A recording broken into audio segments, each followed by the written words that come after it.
Okay, welcome to data science and machine learning course part 2 decision tree.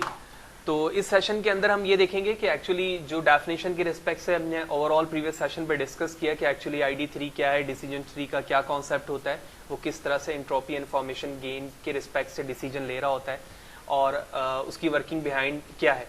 तो उस चीज़ को हम प्रैक्टिकली देखते हैं। ये इस वक्त सपोर्ट वेक्टर मशीन क्लासीफायर का कोड मौजूद है, तो एज अ टेम्पलेट मैं इसे इस्तेमाल कर रहा हूँ। तो Ctrl+A Ctrl+C और उसके बाद एक सेपरेट पेज पर हम इसे पेस्ट कर देते हैं।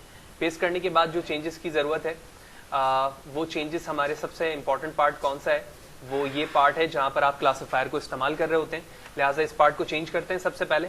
तो सेकंड से हमें जो चीज़ इंपोर्ट करनी है वो है ट्री, और ट्री से जो चीज़ इंपोर्ट होगी वो होगी डिसीजन ट्री क्लासीफायर। इसी डिसीजन ट्री क्लासीफायर को हम एज ऑब्जेक्ट कॉल करेंगे यहाँ पर, ठीक है।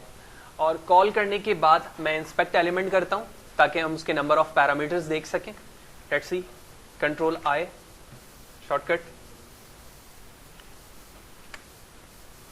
Okay, let's see, decision tree classifier पे नंबर ऑफ पैरामीटर्स आप देख रहे हैं यहाँ पर। फिल्ट्रेशन है, ठीक है, इसी तरह स्प्लिटर है, मैक्स डेप्थ है। तो इनमें से जो पैरामीटर्स हम इस्तेमाल करेंगे वो इसी पैरामीटर को इस्तेमाल करेंगे जो कि यहाँ पर डिफॉल्ट तौर पे गिनी है, ठीक है। ऑल्दो हमने गिनी इंडेक्स को अभी इग्नोर किया क्योंकि हम गिनी इंडेक्स को यहाँ पर नहीं इस्तेमाल कर रहे हैं। तो इसे समझते हैं क्या कहा जा रहा है, the function to measure the quality of a split, ठीक है ना। यानी जो आप स्प्लिट करोगे अपने डेटा को, उसकी क्या क्वालिटी होगी, किस रिस्पेक्ट से करोगे। सपोर्ट क्राइटेरिया गिनी, ठीक है। सपोर्टेड क्राइटेरिया जो डिफॉल्ट तौर पे वो गिनी है फॉर द गिनी इम्प्योरिटी। और इसी तरह आगे लिखा हुआ है entropy for the information gain. अगर आप इंफॉर्मेशन गेन के रिस्पेक्ट से इस्तेमाल कर रहे हैं तो आप क्या इस्तेमाल करेंगे, एंट्रोपी इस्तेमाल करेंगे, जो हम प्रीवियसली सेशन के अंदर तफसीलन हमने बात की कि एक्चुअली इंफॉर्मेशन गेन क्या है और एंट्रोपी क्या है। लिहाजा इसी एंट्रोपी को एज अ पैरामीटर हम इस्तेमाल करेंगे।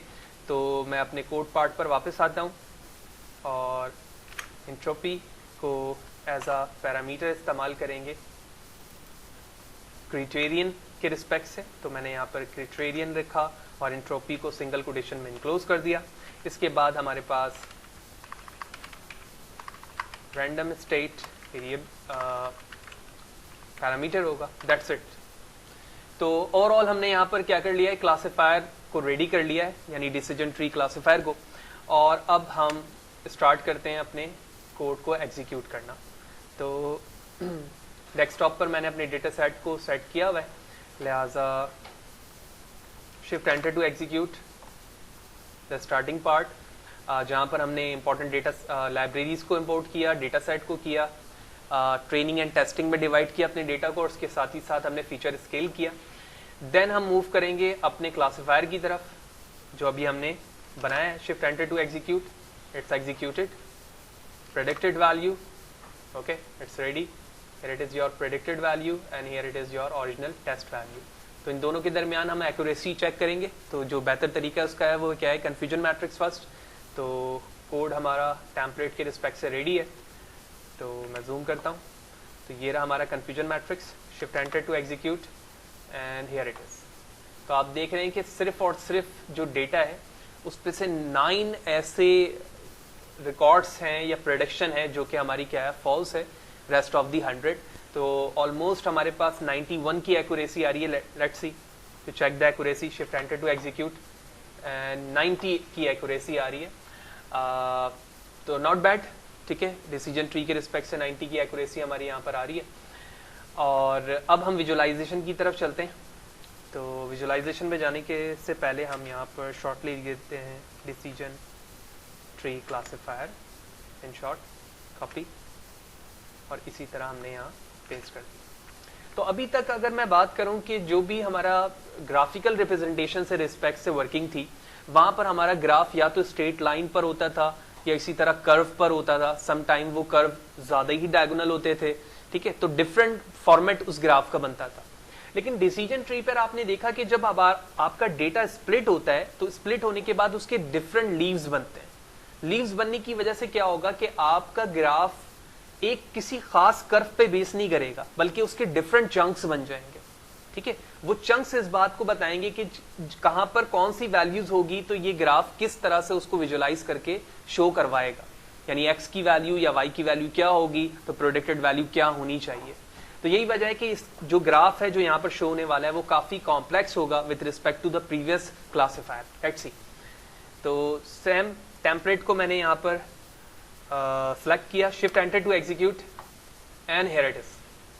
तो अब आप देख रहे हो कि यहाँ पर कोई भी ऐसी स्ट्रेट लाइन नहीं है जो दो अलग अलग क्लासिफायर को क्या कर रही होती है या क्लासेस को क्या कर रही होती है, सेपरेट कर रही होती है। तो यहाँ पर आप देख रहे हो कि जो ट्रेनिंग है वो हमारे ओवरफिटिंग ट्रेनिंग है, जिसकी वजह से कुछ डेटा जो है वो जहां जहां रेड पार्ट है यानी जो डेटा है वहां पर जाकर वो अपनी बाउंड्री को क्या कर रहा है, कवर कर रहा है। तो यही वजह है कि सबसे बड़ा पार्ट जो है वो इस एरिया पर है, कुछ पार्ट्स यहाँ पर भी है रेड डॉट पे हैं, कुछ यहाँ पर भी है, लेकिन आप देख रहे हो कि कुछ पार्ट यहाँ पर ग्रीन के भी आ गए। जाहिर सी बात है कुछ फॉल्स एक्यूरेसी वैल्यूज यहाँ पर होनी चाहिए जिसकी वजह से एक्यूरेसी हमारी 90 की है, नॉट 100%। इसी तरह यहाँ पर आप देख रहे हो कि कोई फॉल्स है, ऑल्दो हमारे जो बाउंड्री है वो रेड पर माइनर सी है, लेकिन इसकी वजह से जो हमारा एरिया है वो काफी बड़ा है, यानी x की वैल्यू क्या होगी तो y की वैल्यू कितने तक होगी तो वो इसी बाउंड्री के अंदर लाई करेगा। इसी तरह से कुछ कर्व यहाँ पर है, इसमें आप देख रहे हो कि एक छोटी सी वैल्यू है यहाँ पर रेड सी, जिसकी वजह से ये पूरा इतने बड़े एरिया को कवर कर रहा है, और इसी तरह ये और इसी तरह ये वैल्यू है। तो ये टेस्टिंग बेस पे था, और अगर मैं ट्रेनिंग बेस पे था, और अगर मैं टेस्टिंग को विजुलाइज करूं तो here it is, shift enter to execute and almost same graph की विजुलाइजेशन है, लेकिन आप देख रहे हो कि नंबर ऑफ चंक हमारे ज्यादा है, लेकिन वहां पर वो वैल्यूज कम है ओवरफिटिंग की वजह से, यानी ट्रेनिंग इसकी ओवर हो चुकी है। तो ये तमाम चीजें हमारे डिसीजन ट्री पर मौजूद थी कि एक्चुअली डिसीजन ट्री का कॉन्सेप्ट क्या है। हमने सबसे पहले थ्योरेटिकली देखा, और उसके बाद सेम टेम्पलेट और सेम डेटा सेट जिस पर हम स्टार्टिंग से लॉजिस्टिक रिग्रेशन से काम करते हुए आ रहे हैं, उस पर हमने डिसीजन ट्री को इम्प्लीमेंट करके देखा, और फिर विजुलाइज करके भी देखा कि एक्चुअली विजुलाइज करने के बाद उसके जो ग्राफ है वो कितने चेंज है as compared to the previous classifier जो हम ऑलरेडी डिस्कस कर चुके हैं।